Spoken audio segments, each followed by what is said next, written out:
जो माँ थी इनके पीछे जीवन की, वो जब इन्होंने ठीक से देखा तो पाया कि ये तो एक लड़की जिनसे इनका शादी तय करने वाले थे पहले इनके परिवार वाले या इनके मित्रों ने देखा था, वो लड़की से इनकी शादी नहीं हुई और फिर ये वो लड़की के रूप में उसको देखते हैं अपनी माँ को कि वो लड़की थी।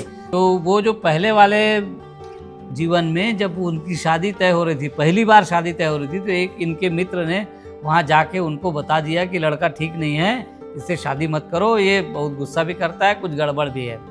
तो उन लोगों ने तोड़ दिया था। वो लड़का इनका दोस्त और अभी जो है यहाँ पर अभी इनके आसपास ही है, इनके परिवार में ही मौजूद है।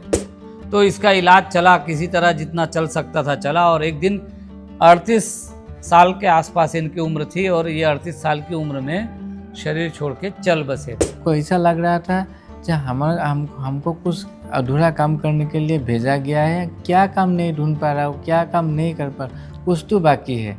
लेकिन यहाँ आके तो पता चला सेल्फ कॉन्फिडेंस, विल पावर थे, लेकिन थोड़ा मैंने लॉकडाउन का बाद थोड़ा स्लैक हो गए थे, उसको रिवाइव नहीं कर पा रहा था। लेकिन आज यहाँ आके मैंने सोल वाइज में नया जीवन मिला है।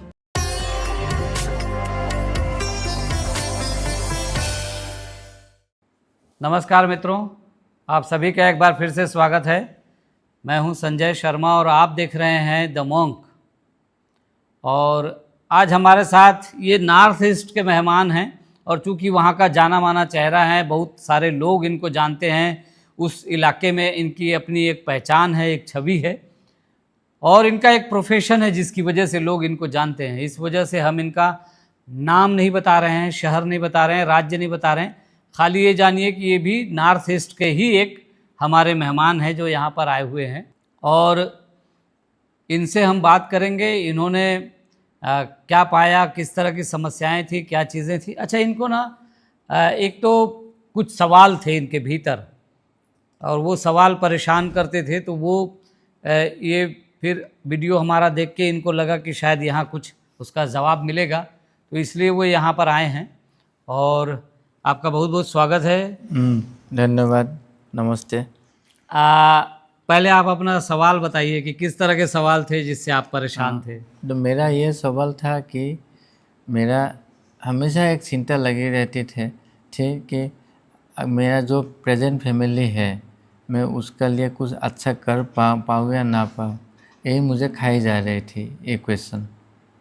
अच्छा, माने एक परिवार की बहुत चिंता इनको हो रही थी और ये चाह रहे थे कि परिवार की बेहतरी के लिए वो क्या करना चाहते थे। कुछ ऐसा आपके मन में था ना, बताओ उसको, कैसा लग रहा था आपका, परिवार के लिए क्या करूँ, कैसे करें, क्या चल रहा था मन जो में? मेरा परिवार का जो स्थिति है उसको कैसे बदलाया जाए, हर मेंबर को कैसे अपलिफ्टमेंट करवाया जाए, यही सोच मुझे खा जा रही थी।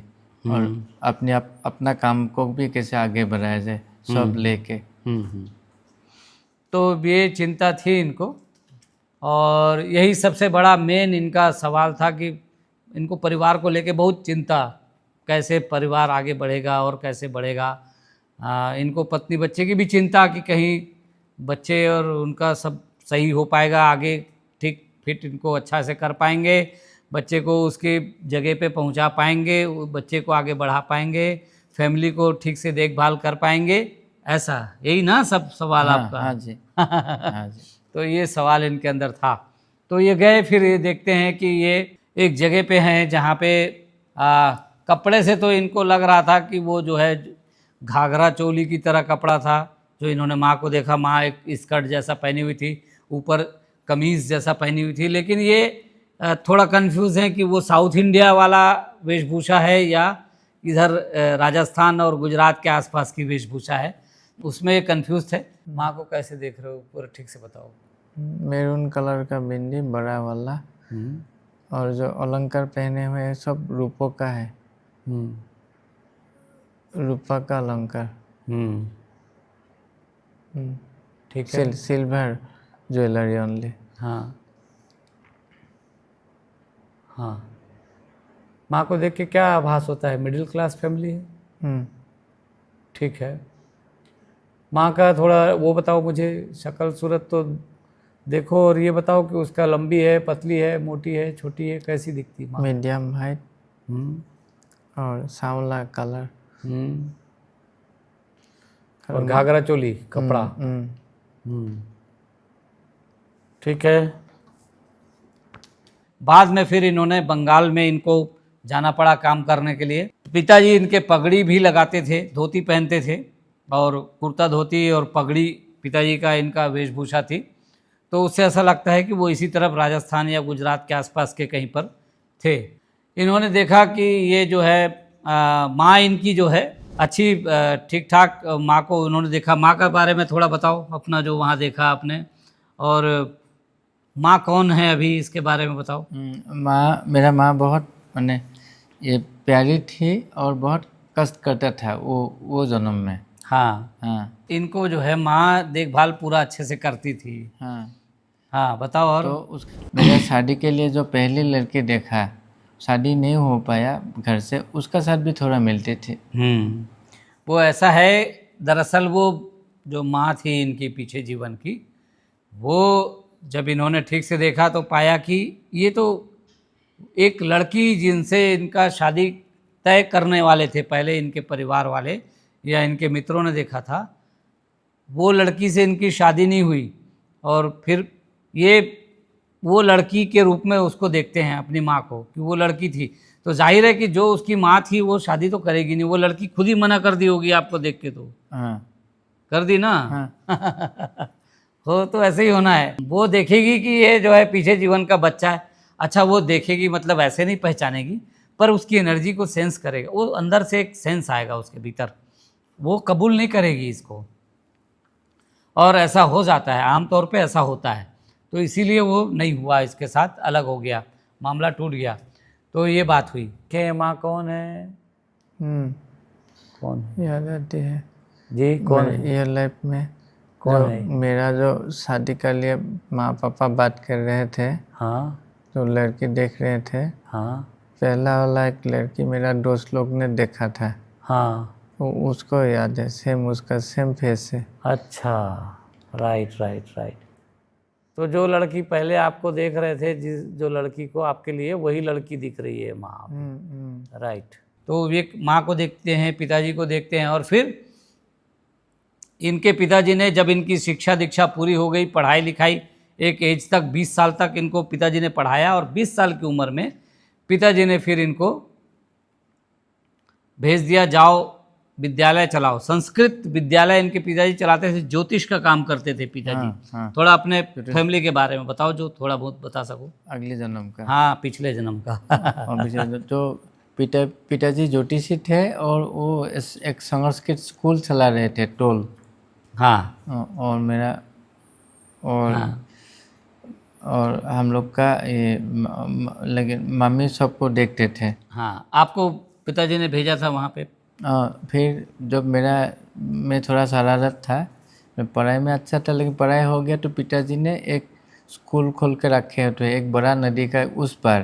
तो वहाँ हमको भेज दिया जाए, अभी तुमको फैमिली ये है, तुमको हम चलाए, अभी तुमको फ्यूचर चलाना है, तुमको कंटिन्यू करना है, तुम उसमें जाओ, टीचर बन जाओ, टीचर बनो, उसको चलाओ, शिक्षा दो। हाँ हाँ।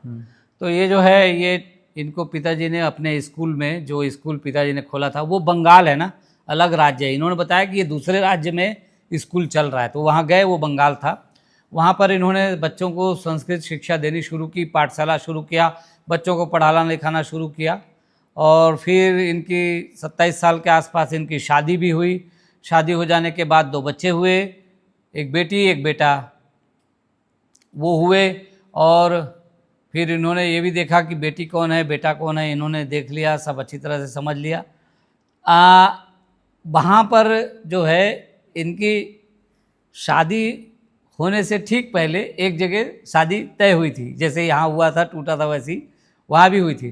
तो अच्छा, वो गुस्सैल थे, उस जीवन में बहुत गुस्सा करने वाले थे। और दूसरा एक बात और थी इनके साथ कि शरारती बहुत थे।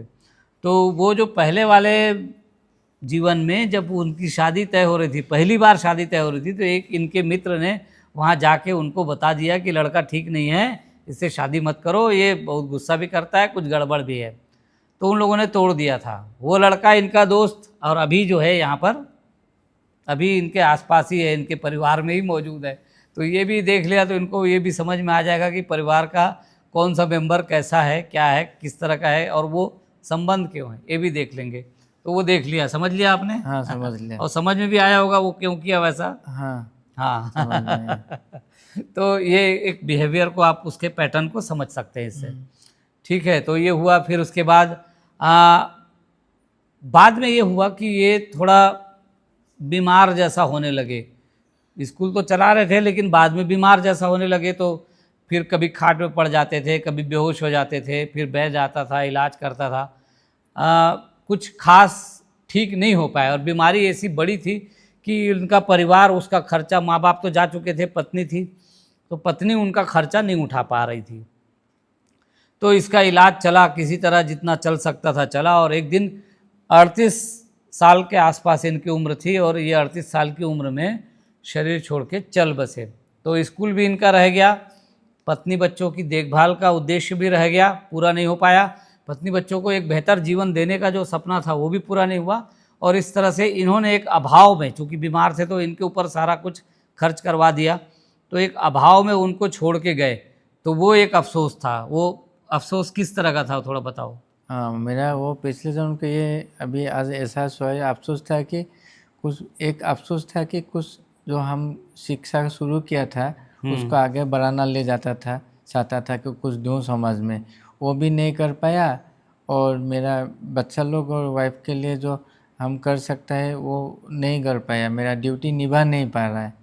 वो चिंता खाए जा रहे थे जब हमको उनको दल दल में छोड़ के हमको जाना पड़ा। तो अब इस कहानी से क्या समझ में आता है, आज इनकी चिंता क्या है और पीछे इन्होंने क्या किया? देखिए, आज भी चिंता आपकी जो है और पीछे जो हुआ, इसको आप लिंक कर पाए? हाँ, पाया। कैसा लिंक किया, बताओ। यहाँ आने से पहले मेरा जो इस प्रेजेंट लाइफ में जो फैमिली का चिंता है सेम ही है, लेकिन ये क्यों हो रहा है हमको मालूम नहीं था।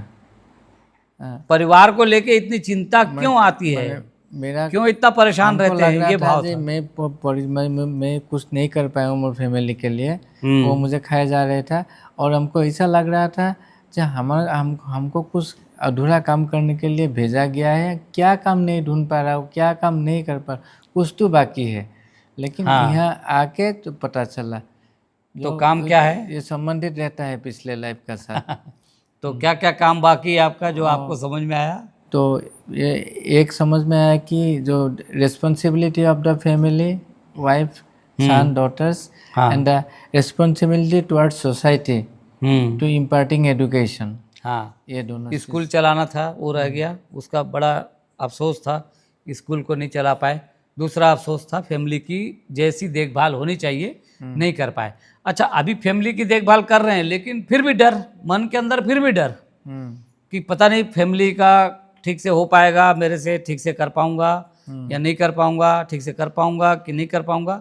और थोड़ा थोड़ा वो पीछे की जो जिस तरह का एक व्यक्ति पीछे जो हो गया था, बीमार हो जाता था, परेशान हो जाता था, फिर थोड़ा उसको कमजोरी आ जाती थी, तो वो कमजोरी को थोड़ा थोड़ा यहाँ भी फील करना, इस तरह से इन्होंने महसूस किया था। लेकिन वो सारी चीज़ें पास्ट लाइफ की थी, प्रेजेंट लाइफ से इन बातों का कोई लेना देना नहीं था। लेकिन चूंकि पिछली मेमोरी यहाँ बैठी थी, मेमोरी इधर है, तो वो मेमोरी इनको परेशान कर रही थी। तो भाई साहब, अभी आप एकदम क्लियर, सब रेडी? हाँ, क्लियर। मेरा सेल्फ कॉन्फिडेंस, विल पावर थे, लेकिन थोड़ा मैंने लॉकडाउन का बाद थोड़ा स्लैक हो गए थे, उसको रिवाइव नहीं कर पा रहा था। लेकिन आज यहाँ आके मैंने सोल वाइज में नया जीवन मिला है। फिर आगे का जो कॉन्फिडेंस वो आ गया रिटर्न में।